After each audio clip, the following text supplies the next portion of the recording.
kembali lagi bersama aku Tio di channel Tio Sen. Kali ini kita akan membahas tentang Kamen Rider Gabu episode ke-33. Tapi sebelum kita mulai ke videonya, kita intro dulu. Let's go. AM to the PM, PM to the AM. If I quit your PM, I still rock with Satan's home. If I quit this season, I still be the greatest. Arek-arek pernah gak sih ngerasa dunia arek-arek udah kacau? Tiba-tiba ada saudara sendiri yang malah nambah beban. Nah itu tuh yang lagi dialamin Soma di episode ke-33 Kamen Rider Gabu. Gak cuma dapat form baru, tapi juga dibikin shock sama pengkhianatan keluarga sendiri. Penasaran? Yuk kita bahas bareng-bareng.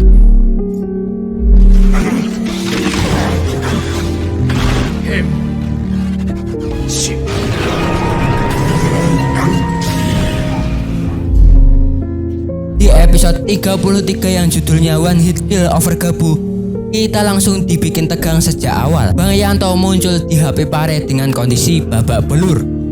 Dan ternyata dia diserang sama seseorang yang punya gabu hitam di perutnya. Langsung dong Soma curiga ke kakaknya sendiri, yaitu Nyelf. Belum sempet mikir panjang, muncullah sosok misterius itu dan langsung nyerang Lakia. Tapi yang bikin serem adalah dia berubah jadi Peter Gabu Brekuki form. Bentuknya gila, hampir creepy habis. Ya di sini aku bilang hampir karena ini hampir sama seperti Kamen Rider Back ya. Tapi ada perbedaan sedikit. Dan bentuknya itu didesain agak creepy ya. Itu yang kupikirkan. Kita lanjut ya. Soma yang tahu Lakia lagi kocar-kacir pun langsung turun tangan. Dan saat itulah Nyelf juga muncul dan ngasih info mengejutkan. Si Peter Gabu itu sebenarnya Magen, seorang pembisnis gede yang misterius. Tujuan mereka masih belum jelas. Tapi satu hal yang pasti, ancaman mereka makin nyata.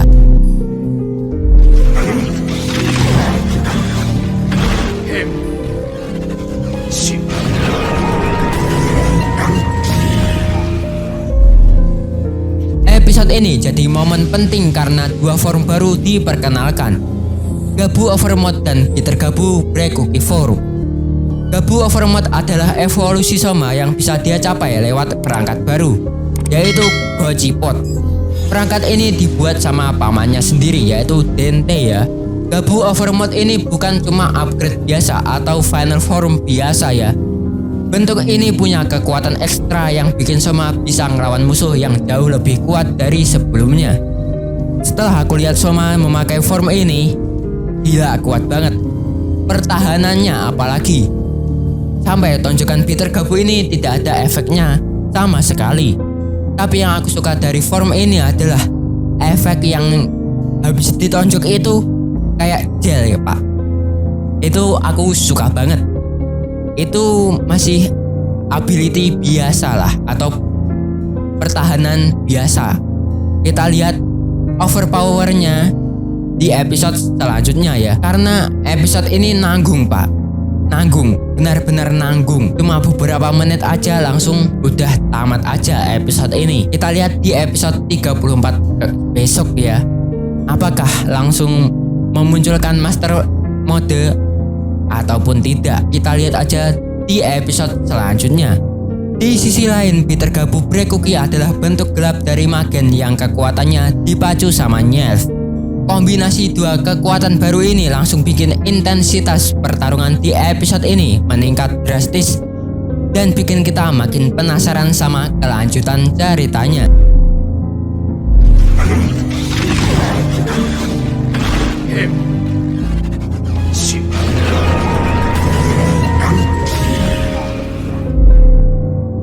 Nyelf ternyata bukan sekedar penonton di balik layar ya. Dia bersekongkol sama Magen buat menciptakan si Peter Gabu yang baru. Buat Soma ini bukan cuma ancaman fisik, tapi juga mental. Gimana rasanya dihianatin sama orang yang arek-arek percaya banget. Ini yang dimaksud Soma adalah Kak Langgo ya. Gimana nih Nyelf mengkhianati Kak Langgonya. Dalam kondisi ini ngebuat konflik jadi makin emosional. Soma harus berjuang bukan cuma lawan musuh, tapi juga lawan rasa kecewa dan bingung karena pengkhianatan dari orang sedarah. Ini bikin kita sebagai penonton bisa banget ngerasain relate ya, karena dalam hidup nyata pun kadang kita harus ngadepin hal yang mirip.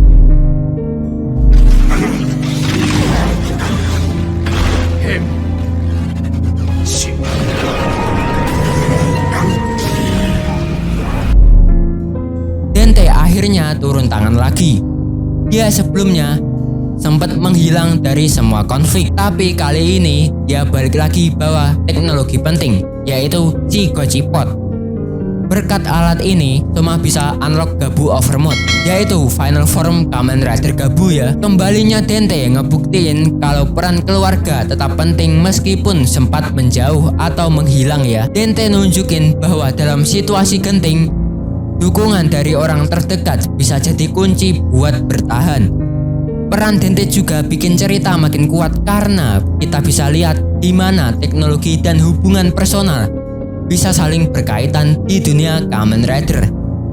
Dan satu lagi fakta, Dente ngebuat Gojipot itu menggunakan giginya dan meminta Sachika agar merahasiakan fakta ini atau kebenaran ini dari Soma.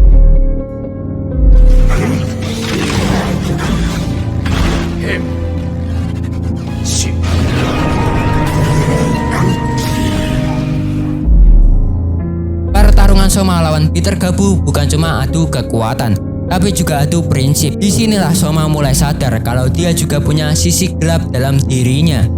Konflik batin ini bikin episode ini punya bobot emosional lebih ya. Lewat pertarungan ini kita diajak mikir ya, seberapa jauh kita bisa jaga diri dari sisi gelap kita sendiri. Ini bukan cuma soal menang lawan musuh ya, tapi juga soal menang lawan diri sendiri.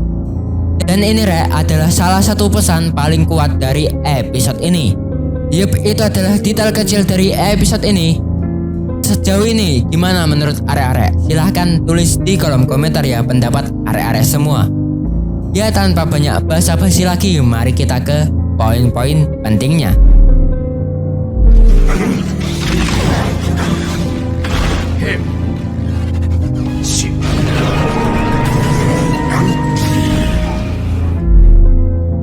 Gabu Overmode bukan sekedar tampilan baru yang keren.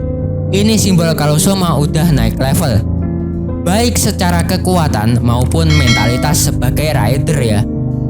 Perubahan ini ngasih pesan kalau setiap kekuatan baru datang dengan tanggung jawab yang lebih besar. Soma nggak cuma jadi lebih kuat ya, tapi juga harus lebih bijak dan dewasa dalam mengambil keputusan. Ini ngingetin kita juga kalau setiap perkembangan dalam hidup, sekecil apapun itu, harus diikutin sama peningkatan sikap dan mental.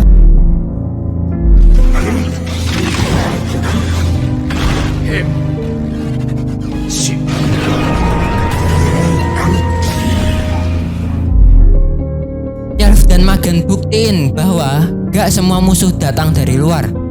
Kadang orang yang paling dekat justru yang paling bahaya.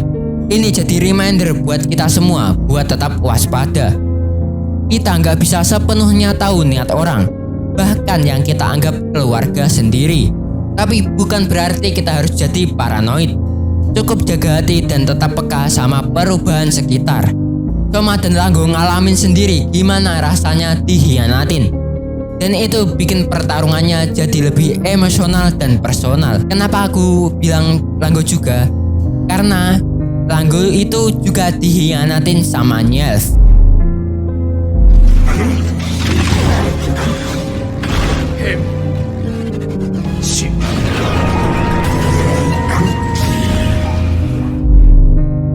Dente balik bukan buat gaya-gayaan. Tanpa bantuannya, Soma nggak bisa dapat form barunya. Ini jadi pesan penting.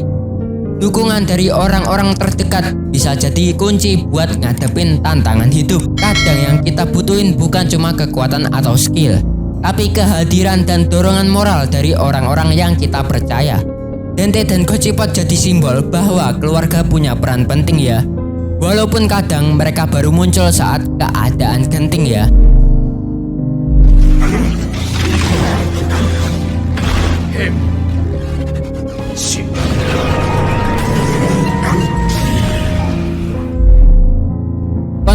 batin Soma saat ngadepin Peter Gabu adalah highlight emosional. Dia harus ngelawan sisi gelap dirinya sendiri. Dan ini relatable banget buat kita semua yang kadang juga berjuang ngelawan rasa takut, marah, atau kecewa dalam hidup sehari-hari. Peter Gabu bukan cuma musuh luar ya, tapi juga simbol dari konflik internal yang kita semua pernah alamin. Episode ini ngajarin kalau menghadapi musuh dalam diri itu sama pentingnya dengan melawan ancaman nyata. Dan justru kemenangan paling besar adalah saat kita bisa berdamai sama diri sendiri.